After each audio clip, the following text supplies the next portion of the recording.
ఇక్కడ పత్రి గారు ఏమంటున్నారంటే ధ్యానానికి పిరమిడ్ శక్తిని ఉపయోగించుకోవడం, ప్రతి ఇంటిలోనూ పిరమిడ్లు ఏర్పాటు చేసుకోవాలి అంటుండు.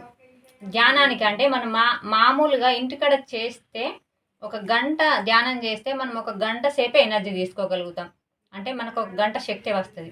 అదే గంట సేపు మనం పిరమిడ్లో చేస్తే ఒక గంట ధ్యానానికి 3 గంటలు ధ్యానం చేసిన ఫలితం వస్తుందట. అంటే మూడింతలు శక్తి తీసుకోగలుగుతామని.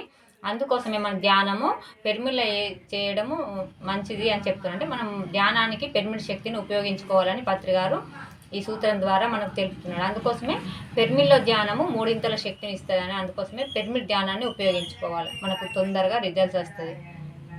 అదేవిధంగా ఇప్పుడు ప్రతి ఇంటిలో కూడా పిరమిడ్ ఏర్పాటు చేసుకోవాలంటుండ్రు. అంటే కొంచెం మంది డాబాల మీద కూడా కట్టుకుంటుండ్రు. ప్లేస్ ఉన్నోళ్ళు ఇంటి ముందట్న ఇంటి వెనకాలన అంటే చిన్నగా కానీ ఎట్లా అని మనం పిరమిడ్ కట్టుకోవడం వల్ల ఏంటంటే భూమాత కూడా ఎనర్జీ తీసుకుంటుంది. ఆ ఎనర్జీ మనకు కూడా వినియోగపడుతుంది అన్నట్టు. అలా కాకపోతే ఆ సౌకర్యం కూడా లేకపోతే ఇప్పుడు దొరుకుతున్నాయి కదా 1/1 2/2 అని, అటువంటి పిరమిడ్లన్నా మనం ఇంటిలో కట్టుకోవాలి అని ఇక్కడ మన పత్రి గారు చెప్తుండు 6వ సూత్రం ద్వారా. మరి మనకు ఎట్లా వీలుంటే అలా చేసుకుందాం. డాబాల మీద ప్లేస్ ఉన్న వాళ్ళు అలా కట్టుకోవాలి, ఇంటి ముందరన ఇంటి వెనకల్లా ఉన్న వాళ్ళు ఎట్లయినా చేసుకోవాలి. లేకపోతే అవి రెడీమేడ్ ఉంటున్నాయి కాబట్టి అవి తీసుకొనన్నా మనము ఉపయోగించుకోవాలి పిరమిడ్ శక్తిని. మరి ఇక్కడ 7వ సూత్రంలో ఏమంటుండంటే అల్లోపతి మందులు పూర్తిగా మానివేయడం, సర్వదా ధ్యానాన్ని శరణ్కు వేడుకోవడం అంటుండు. అంటే ఇప్పుడు అల్లోపతి మందులు అంటే ఏ మందులు కూడా అంటే ఇప్పుడు సారే మన పత్రి గారు ఏమంటారు, నో డాక్టర్ నో మెడిసిన్ అని చెప్తాడు. అందుకోసమే ఏ మందులు కూడా మనకు పూర్తిగా మనకు అవసరం లేదు, అన్నిటినీ పూర్తిగా మానివేసి ధ్యానాన్నే శరణ్ వేడుకోవాలి అంటుండు. అంటే మన ధ్యానాన్ని గట్టిగా పట్టుకొని మన సాధన పెంచుకొని మన సరి అయిన మార్గంలో ధ్యానం చేస్తే వాటంతట అవే వెళ్ళిపోతాయి అంటుండు. అంటే మనకు ఎందుకు వస్తాయి అంటే కర్మల వల్లనే వస్తాయట రోగాలు. మరి ఏ కర్మ వల్ల ఏ రోగం వస్తుందో మనకు తెలియదు కాబట్టి అందుకోసమే మన ధ్యాన సాధన చేయడం వల్లనే మనకు కర్మలు వల్ల వచ్చిన రోగాలు కూడా వెళ్ళిపోతాయని ఇక్కడ ధ్యానాన్ని శరణు కోడాలి అని పత్రి గారు చెప్తున్నారు. అంటే మనకి ఇక్కడ భగవద్గీతలో కృష్ణ పరమాత్మ కూడా అంటాడు, ధ్యానాగ్ని దగ్ధ కర్మనాం అంటాడు. అంటే ధ్యానం వల్ల కర్మలు కూడా తొలగిపోతాయి. అంటే కర్మలు తొలగిపోతే ఇక మాకు అనారోగ్యాలు కూడా ఉండవు కదా. అందుకోసం ఇక్కడ పత్రి గారు ఏమంటుండంటే ధ్యానాన్నే మనము శరణు వేడుకోవడమే ఇది ముఖ్యము, ఎటువంటి మందులు మనకు అవసరం లేదన్నట్టు ఇక్కడ చెప్తున్నాడు. మరి ఇక్కడ 8వ సూత్రంలో ఏమంటుండంటే కోడిగుడ్లతో సహా మాంసాహారాన్ని త్యజించడం, శాకాహారంలోను పరిమితాహారమే యుక్తం అంటుండు. అంటే ఇప్పుడు మాంసం అంటే మటన్ చికెన్ ఇట్లా ఫిష్ కాకుండా కోడిగుడ్లు, కొంచెంమంది ఏమంటారంటే కోడిగుడ్లు శాకాహారం అంటుండ్రు. అంటే కొంచెంమంది అతి తెలివి మంతులు ఉంటారు కదా అడ్డంగా వాదించేటోళ్ళు, కోడిగుడ్లు కూడా శాకాహారం అని అంటారు. కాబట్టి ఇక్కడ మనకి ఈ సూత్రంలో పత్రి గారు ఏమంటుండ్రంటే కోడిగుడ్లు కూడా నిషేధమే, అంటే మనకు దాని మాంసాహారం కిందకి వస్తుంది కాబట్టి దాన్ని నిషేధమే అని చెప్తుండు.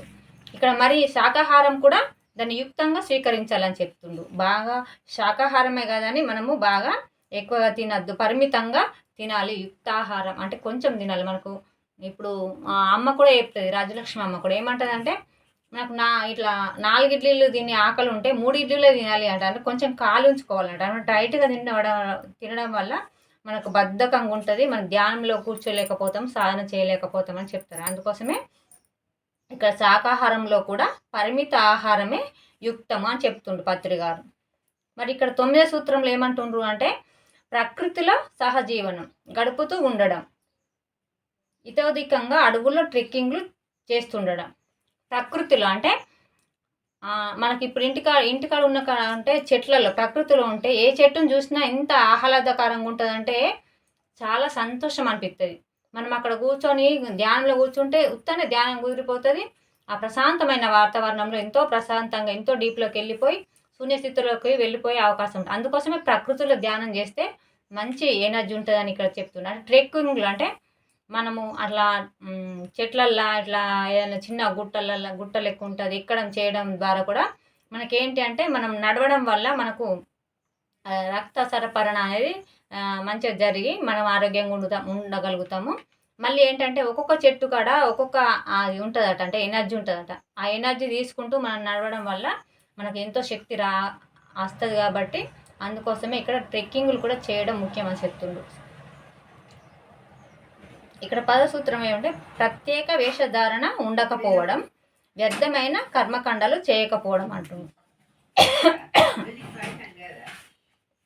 అంటే ఇక్కడ ప్రత్యేక వేషధారణ అంటే ఏంటి అంటే ఇప్పుడు కొంచెం మంది ఎంతో మందిని చూస్తున్నాం మనం.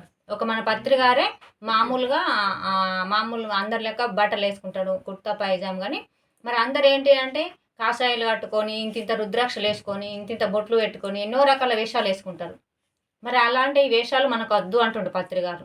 మనం మామూలుగానే ఉందాము, మనం మామూలుగానే ఉండి మనము మానవులుగా ఉండి మాధవులుగా మారదామని చెప్తుండ్రు పత్రికారు. మనకు వేషధారణ ఏది అవసరం లేదు అంటుండ్రు. మరి ఇక్కడ ఏమంటుండు మళ్ళీ అంటే వ్యర్థమైన కర్మకాండలు అంటే ఇప్పుడు కర్మకాండ చేస్తారు కదా, ఇట్లా మాంసాహారాలు వండి అదండి ఇదండి వీళ్ళకు చెయ్యాలి అని అంటే, అయితే అతని పేరు నాకు గుర్తుకు లేదు కానీ ఉదాహరణ చెప్పిండు ఒక వీడియోలో సారు. అతని పేరు నాకు గుర్తుకొస్తలేదు కానీ అతడు ఏం చేస్తుండంటే ఒక బావిలోంచి నీళ్ళన్నీ తోడుకుంటా పోస్తుండట.